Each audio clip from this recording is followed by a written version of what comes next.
Hello नमस्कार भंजमा channel में आपका स्वागत। हम आपको बहुत ही महत्वपूर्ण जानकारी देने वाले हैं अतिथि शिक्षकों के नियमितीकरण को लेकर। अतिथि शिक्षकों के नियमितीकरण का मुद्दा विधानसभा में उठाया गया है। हीरालाल अलावा जी हैं, कांग्रेस के मंत्री हैं, इनने बोला है कि अतिथि शिक्षक 16 वर्षों से बच्चों का भविष्य संवार रहे, लेकिन इनका भविष्य अंधकार में है, तो इनका नियमितीकरण होना चाहिए, इनका भविष्य सुरक्षित होना चाहिए, इनको निकाला नहीं जाना चाहिए, क्योंकि शिवराज सिंह चौहान जी ने भी बोला था। और इनका कहना है कि 1,25,000 बैकलॉग के जो पद खाली पड़े हैं उसे भी भरा जाना चाहिए। और पटवारी भर्ती का भी मुद्दा उठाया गया है। बहुत से मुद्दे विधानसभा में उठाए गए, लेकिन अतिथि शिक्षकों का मुद्दा मेन था, जिसमें कांग्रेस के 3 मंत्रियों ने अतिथि शिक्षकों के नियमितीकरण का मुद्दा उठाया है और उनकी नियुक्ति का मुद्दा उठाया, जिसके संबंध में पूरे विस्तार से मैं जानकारी देने वाला हूँ। लाइव वार्ता दिखाने वाला हूँ विधानसभा से क्या कहना है मंत्री का। वीडियो बने रहे, वीडियो पूरा देखें। वीडियो अच्छा लगे तो लाइक और चैनल को सब्सक्राइब जरूर करना, नई अपडेट पाने के लिए। पिछले 20 सालों से आदरणीय सभापति महोदय एसटी, एससी और ओबीसी वर्ग के 1,50,000 के लगभग जो बैकलॉग के पद सरकार नहीं भर रही। तारीख पे तारीख बढ़ाई जा रही है। और आज हालात ये है कि हमारे एसटी, एससी और ओबीसी वर्ग के युवा ओवर एज हो रहे, उनको उम्र में छूट का कोई प्रावधान नहीं है।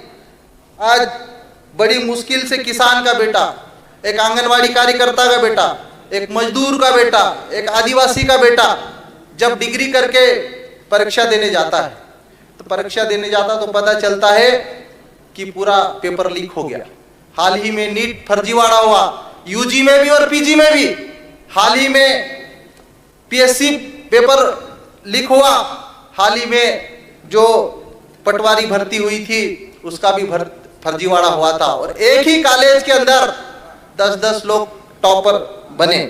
आज दिनांक तक पटवारी भर्ती की जो जांच हुई है, उस घोटाले की जांच सार्वजनिक नहीं हुई है। मैं आपके माध्यम से माननीय सभापति महोदय मांग करता हूं कि पटवारी घोटाले की जांच सार्वजनिक होनी चाहिए और इस घोटाले में जो भी दोषी पाए जाए उनको कड़ी से कड़ी सजा मिलनी चाहिए। माननीय सभापति महोदय, इस बजट में कुपोषण दूर करने के लिए सरकार ने ऐसी कोई योजना नहीं शुरू करी है। आज मध्य प्रदेश के, मैं अपने विधानसभा क्षेत्र का आंकड़ा बता रहा हूं, एक ब्लॉक में 600 से ज्यादा कुपोषित बच्चे हैं, तो पूरे मध्य प्रदेश में 1 लाख से ज्यादा कुपोषित बच्चे हैं। सरकार ने एनआरसी सेंटर बनाए हैं। आदरणीय सभापति महोदय, एक भी सेंटर पर मध्य प्रदेश के एक भी एनआरसी सेंटरों में कोई विशेषज्ञ डॉक्टरों की भर्ती नहीं है।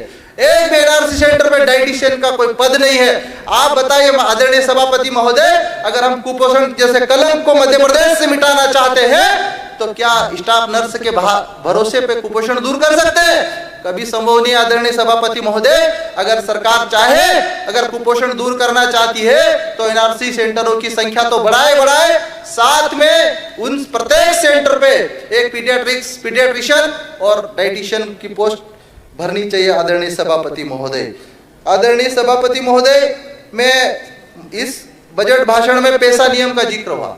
जब पैसा कानून बना छन्नू में, तो इसकी परिकल्पना की गई थी कि गांवों को स्वशासन देंगे, आर्थिक रूप से सक्षम बनाएंगे, हम आदिवासियों की रूढ़ी परंपराओं, रीति रिवाजों, धार्मिक परंपराओं का हम पालन करेंगे। लेकिन आदरणीय सभापति महोदय, मूल पैसा कानून 1996 में लागू हुआ था और उसके 25 साल बाद मध्य प्रदेश में 2022 पैसा नियम बने। लेकिन नियम बनने के बाद भी आज भी ग्राम पंचायत का ग्राम सभा के माध्यम से अगर एक ट्राली रेत लेना चाहे तो नहीं ला सकते। ऐसा पैसा नियम बनाया, आर्थिक रूप से सक्षम कैसा बनाएंगे? पैसा नियम में परिकल्पना थी कि गांवों को आर्थिक रूप से सक्षम बनाएंगे, संसाधनों पर अधिकार देंगे। अगर गांव में आपसी विवाद होता तो उनको निपटारा करने का अधिकार है। लेकिन आदरणीय सभापति महोदय, छोटे मोटे विवाद होते हैं, दारू, महुए की शराब के मामले में कुछ भी छोटा मोटा विवाद हुआ तो आबकारी विभाग के अधिकारी उठा के ले जाते हैं बिना ग्राम सभा की अनुमति के, और उन पर 34(2) के केस लगा के 6-6 महीने के लिए जेल में डाल रहे हैं। छोटे छोटे झगड़ों के मामले में पैसा कानून में प्रावधान था कि आपसी झगड़ों का निवारण आप गांव के अंदर ग्राम पंचायत, ग्राम सभा के लोग बैठ के करेंगे। लेकिन पुलिस विभाग के अधिकारियों को आज भी पैसा कानून का कोई प्रशिक्षण नहीं है। आदरणीय सभापति महोदय, और आदिवासी इलाकों में आज भी सरकार की तानाशाही चलती है।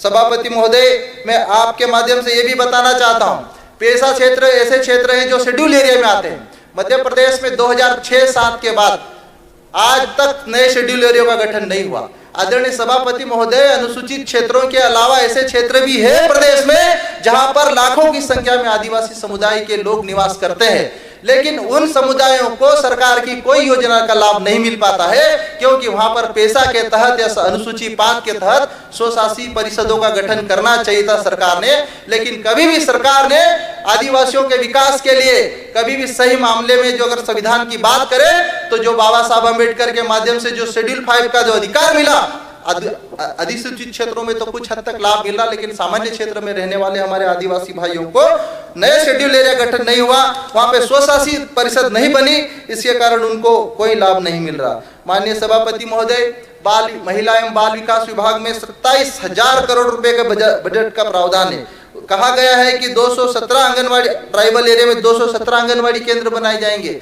सदन में चर्चा हुई बहुत सारी कि आंगनवाड़ी केंद्रों को तो हमने गोद ले लिया, कोई कह रहा है कि किराए के मकान में संचालित कर लो। माननीय सभापति महोदय, मेरे एक मात्र विधानसभा में 270 आंगनवाड़ी केंद्रों में से मात्र 70 आंगनवाड़ी केंद्र के भवन है, बाकी 200 केंद्र अभी भी भवन विहीन है। आदिवासी इलाकों में कच्चे मकान टपक रहा, पानी टपक रहा, कहाँ पे किराए पे लेंगे आदरणीय सभापति महोदय? अगर इस बजट में 3 लाख करोड़ के इस बजट में अगर सरकार चाहे तो सिर्फ मेरे विधानसभा की बात नहीं है, अगर उन छोटे छोटे बच्चों का भविष्य सुधारना चाहती है सरकार, तो मैं चाहता हूं कि आंगनवाड़ी केंद्र प्रत्येक विधानसभा में स्वयं के आंगनवाड़ी भवन बनाए सरकार, और किराए के भवन में नहीं लगे आंगनवाड़ी केंद्र, इसी में सरकार से आपके माध्यम से मांग करता हूं। डॉक्टर साहब 1 मिनट। माननीय सभापति महोदय, 2-3 बिंदु और महत्वपूर्ण है। माननीय सभापति महोदय, सिकल सेल पे सरकार, हमारी केंद्र सरकार और राज्य सरकार एक उन्मूलन, सिकल सेल उन्मूलन एक योजना चला रही है। सभापति महोदय, सिकल सेल से सबसे ज्यादा प्रभावित ट्राइबल एरिया है, ट्राइबल लोग हैं, हर तीसरा आदमी इस बीमारी से प्रभावित है, लेकिन मध्य प्रदेश के किसी भी जिले में एक भी सिकल सेल का हॉस्पिटल नहीं है, एक भी सिकल सेल का विशेषज्ञ डॉक्टर पोस्टिंग नहीं है, और ना ही सिकल सेल के मरीजों को, पीड़ित मरीजों को पेंशन दी जाती है। आदरणीय सभापति महोदय, मैं मांग करता हूं आपके माध्यम से कि सरकार सिकल सेल के मरीजों के लिए कम से कम पेंशन शुरू करे। सीएम राइज के माध्यम से सरकार एक एजुकेशन को बढ़ावा देने के लिए बहुत अच्छा काम कर रही है। मैं सरकार के इस काम को मैं बधाई देता हूं, लेकिन मैं ये भी मांग करता हूं कि क्या सीएम राइज एक ब्लॉक में केवल एक मात्र सीएम राइज बनाकर जो उस ब्लॉक में 300 स्कूल है, उन स्कूलों को खत्म कर देगी सरकार, या उन स्कूलों में जो पढ़ाई करने वाले, जो करवाने वाले जो टीचर है, उनके पद खत्म कर देगी? इस पे भी सरकार को भरोसा दिलाना होगा। माननीय सभापति महोदय, एक और महत्वपूर्ण बिंदु है कि प्रधानमंत्री, 1 मिनट माननीय सभापति महोदय, प्रधानमंत्री आवास योजना में आज सरकार 1,20,000 दे रही है। आज 20,000 रुपए की ट्राली में ईंट मिलती है माननीय सभापति महोदय, तो क्या 1,20,000 में गरीब आदमी अपना घर बना पाएगा इस महंगाई के दौर में? मैं आज इस सभा में आपके माध्यम से मांग करता हूं कि सरकार वास्तव में गरीबों की हितैषी है तो कम से कम 5 लाख रुपए प्रधानमंत्री आवास योजना में मंजूर करना चाहिए। सभापति महोदय, बस एक और पास कागज बहुत सारे हैं, बस 2-3 बिंदु। आदरणीय सभापति महोदय, एक महत्वपूर्ण बिंदु बहुत ही इंपॉर्टेंट है, आपके माध्यम से मैं सदन में रखना चाहता हूं। संविधान में बाबा साहब अम्बेडकर ने आरक्षण दिया। अभी हाल ही में जुडिशरी की परीक्षा हुई आदरणीय सभापति महोदय, 121 पद ट्राइबल आदिवासियों के लिए आरक्षित थे, एक भी युवा को चयन नहीं किया गया जुडिशरी में सभापति महोदय। तो क्या इस वर्ग को अगर वास्तव में मुख्य धारा से जोड़ने की मंशा रखती है सरकार, तो क्या नियमों को शिथिल करके इनको जुडिशरी में एंट्री नहीं देना चाहती सरकार?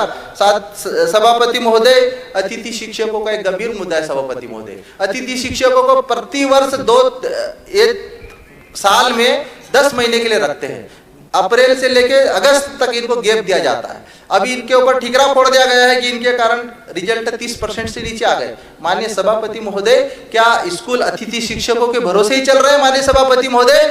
और इन अतिथि शिक्षक जो बेरोजगार युवा है, बड़ी मुश्किल से 3,000, 5,000, 15,000, 10,000 में जॉब कर रहे हैं, इनको कम से कम सरकार इनके लिए सोचे और इनको स्थायी करे। आदरणीय सभापति महोदय, आदरणीय सभापति महोदय, एक बिंदु और रखना चाहूंगा कि आज टीबी के मरीजों के लिए अस्पतालों में दवाई नहीं है सभापति महोदय। तो सरकार कम से कम टीबी की दवाई अस्पतालों में उपलब्ध करवाए, पेन किलर उपलब्ध करवाए, और साथ में जो आईसीयू है सभापति महोदय, बर्न आईसीयू, एक इम्पोर्टेंट आखिरी मेरा सवाल कि मेडिकल कॉलेजों में सिर्फ 6 मेडिकल कॉलेजों और एक भी मेडिकल कॉलेज में बर्न यूनिट में वेंटिलेटर नहीं है सभापति महोदय। तो आपके माध्यम से स्वास्थ्य मंत्री जी से मैं मांग करता हूं कि हर मेडिकल कॉलेज में बर्न यूनिट की आईसीयू बने, ताकि कोई भी बर्न का पेशेंट कम से कम वहां पे जो बड़ी मुश्किल से संघर्ष करके, सभापति महोदय, आदरणीय सभापति महोदय, बर्न यूनिट को भी जीवन मिले और मरीजों को जीवन मिले, प्रदेश का विकास हो, ऐसी मैं आपसे अपेक्षा करता हूं। आपने मुझे समय दिया सभापति महोदय, बहुत बहुत धन्यवाद, बहुत बहुत आभार। माननीय सभापति महोदय,